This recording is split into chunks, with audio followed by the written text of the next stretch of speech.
You know, perhaps the most shocking thing about the loads is the fact that they cut their hair. Yeah, after about 25 years of the same hairstyle, I decided to change it. So now we're working with this. Let me know what you think. And yes, this was all planned. I knew I had to cut my hair before I talked about load because, as you know, they all decided to full on shave their heads and put out a couple albums that sound nothing like they've ever done. And I think that's exactly why I like them. Yes, I am not one of the avid load haters, although I do get it. But I think there are a lot of songs on these that are maybe not thrash metal or metal at all, but they are pretty damn good. So obviously they went in a totally different direction with these albums. I mean, there are like no fast parts at all. Like Slither is like the fastest it gets on these albums. It's pretty crazy. And honestly, one of the most positive things I can say about these albums is the fact that, you know, the last few albums, James and Kirk played like 90% of the time they play the exact same riff. But on these two albums, it's probably only like 30% of the time they're playing the same riff because they are both doing their own unique riffs, or like even if they're just chords, one of them will do like a different chord to harmonize it or something. I just think sound wise, like having, you know, like the stereo left and right, fucking different riffs playing on both of them, I just think it adds a really unique personality that really only exists on these two albums. But yes, I think a big criticism that these albums get a lot, and is totally fair, is that there are way too many damn songs.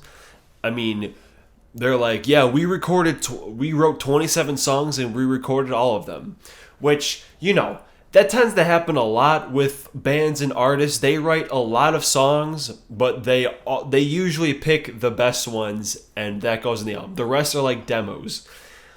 They unfortunately decided, no, we're doing all of them, even though there's a couple here that suck really bad, and it really holds these two albums down a lot. In fact, I think of one of the most fun things to do is everyone likes to make their own ultimate version of the loads, where, you know, they take their favorite songs from both of them, combine them, and like, this is my ideal load, which I will also be doing at the end of the reload video. So stay tuned in a couple days where I will give you my ultimate load. I mean, there's really, what are you going to call this shit? Big load? Supreme load?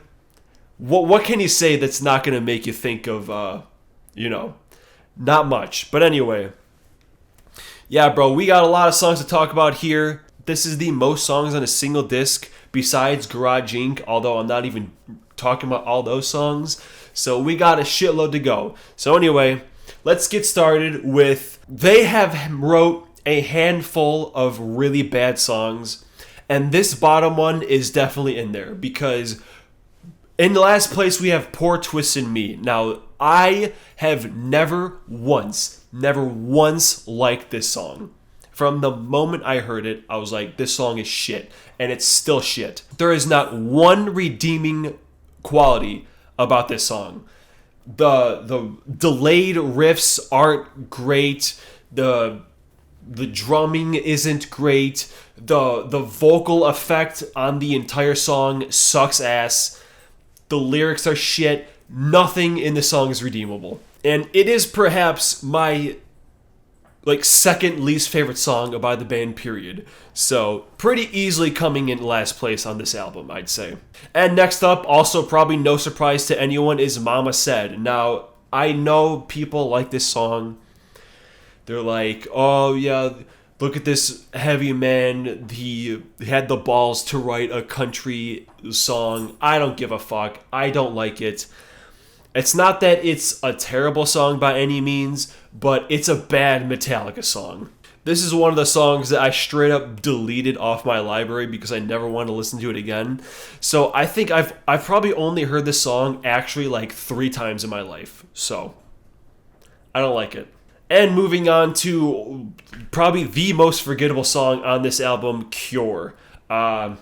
Really, I mean, what else can you really say about this one? It's just like, who the fuck out there is like, yeah, Cure, I love that song. I mean, I'm sure there's someone, but not me. I mean, like, the beginning riff is pretty fun, and then, like, when the whole band comes in, chorus is fine. Like, when you're listening to it, it's alright, but, like, when is anyone ever like, yeah, I want to jam some Cure right now? No one. Absolutely no one. And up next, we have The Thorn Within. This is another one that is pretty damn forgettable. Although that beginning riff, boo doo doo doo doo doo doo doo doo dun dun dun dun dun, that's one of the first riffs I actually ever learned. So a little bit of nostalgia for me on this one, but not enough to really have it any higher.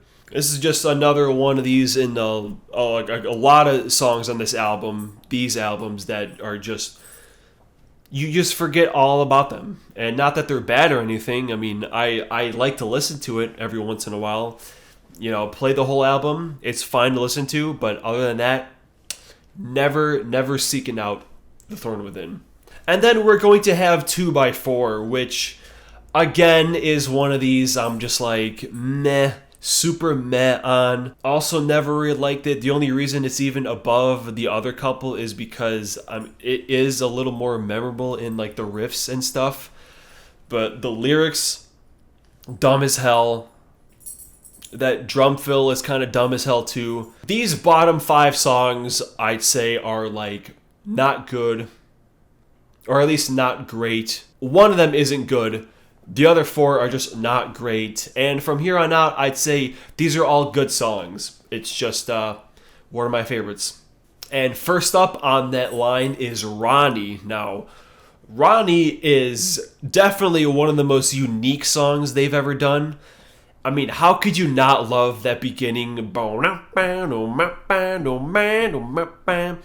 then the verse grooves really damn hard, or at least that intro riff does. I guess it's also like the chorus one. It's a pretty groovy song, not gonna lie. It's a very groovy song, but after this next one, we get to like some of their good ass shit. So these next 2 songs we're talking about are like these are good songs, but not great songs. Because next up is the opener, Ain't My Bitch. So, you know, it's a fun song. Can totally dig it. But, like I said, the next songs we're about to talk about, the top half are like the really good shit. So, it's a decent song, full of decent riffs, and it's pretty fun to listen to, but it's not anything great. But moving right along is going to be Bleeding Me. Now, there was a period in my life where I thought it was cool to hate these albums because everyone did. So, of course, I hated them. I pretended to, at least. And remember my fucking friend listening to this song on an iPod. We're in like a Guitar Hero tournament, and he was listening to the song. And I was like, "Why are you listening to that song, dude? It's shit." Oh man, I was just like a little piece of shit back then. But yeah, nowadays, this is a very good song. It's very long, but like, not that long ago, I discovered that there's actually bongos playing underneath like the super clean part. That's pretty cool. And that whole bridge, when like everything cuts off and that one riff comes in, that whole part's really great. Love the clean riffs on this song. Just good stuff. This is where this album gets really good, and I think the people that really hate this album should probably check these top half songs again, because, like I said, they're not super heavy, but they are very well written and pretty sweet. And next up is going to be the closer, The Outlaw Torn, the magnum opus for them for a long time.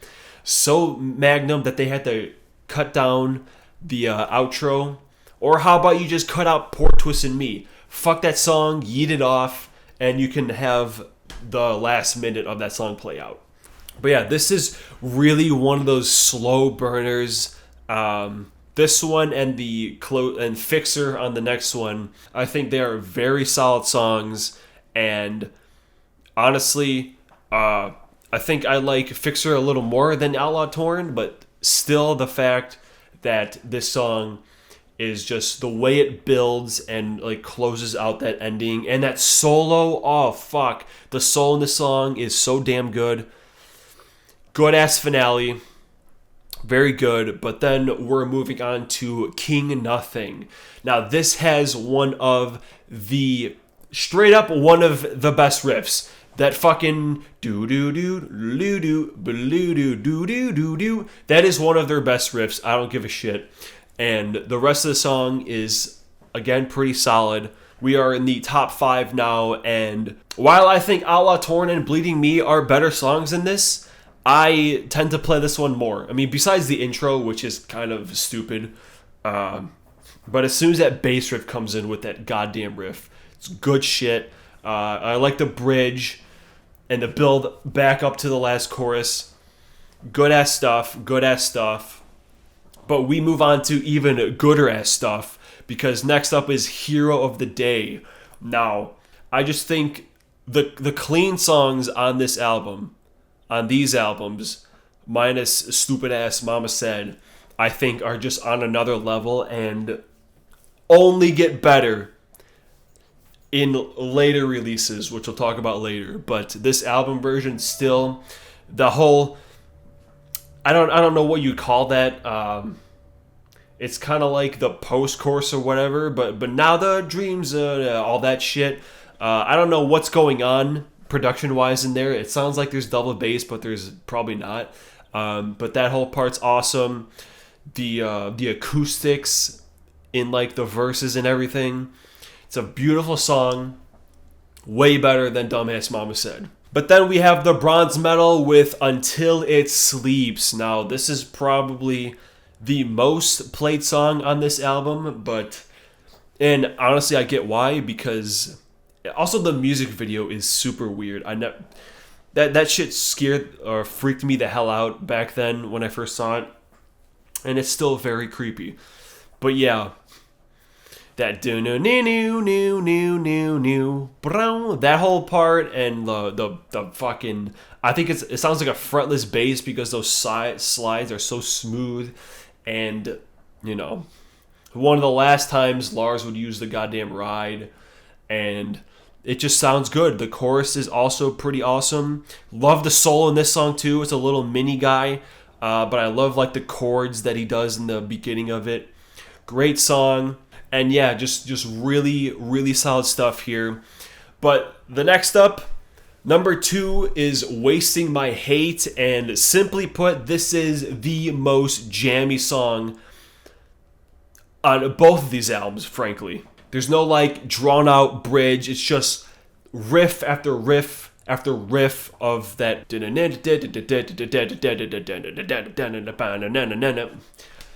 It's a fun fucking song to play, and it's a fun song to listen to. But to be honest,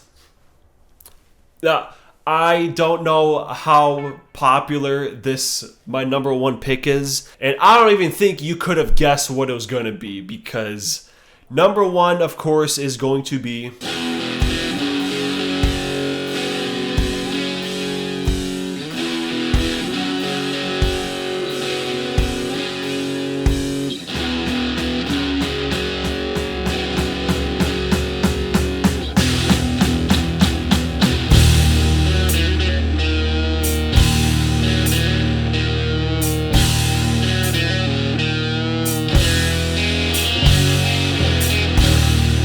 I don't know, man. The house that Jack built, it really works for me. I love the intro, even though it is just 2 power chords. But just everything else around it is good.